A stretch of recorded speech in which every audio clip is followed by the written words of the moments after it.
guys আজি আমি গৈ আছো বাইদেউহঁতৰ তাত মানে আজি আছে সাতমহীয়া ভাত খোৱা পৰ্ব আমি তাত গৈ আছো তো তাত কি হয় কি নহয় সব দেখুৱাই থাকিম তো বলক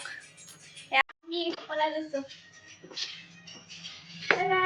আমি যাই আছো এতিয়া আৰু আহি পালো এই আমাৰ ভিনদেউ আৰু বাইদেউ আহি আমি চাহ খাই ললো তাৰপিছত আমাৰ বাইদেউৰ ভাত মুখত দিয়া মানে তাক ভাত মুখত দিব সৰু ছোৱালী মানে সকলোলি মানে এনেকুৱা ভাত মুখত দিয়ে বোলে কিবা নিয়ম আছে আজি সেই কৰো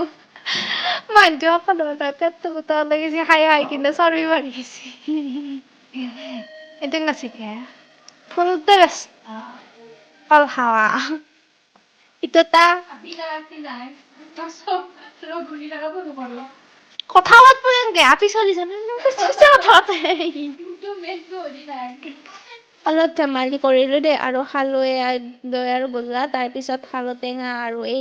বনাই আছে পায়স যদিহে ভিডিঅ'টো ভাল পালে লাইক সাবস্ক্ৰাইব কৰি বনাব পাৰিব আৰু পাম নেক্সট ভিডিঅ'ত বাই বাই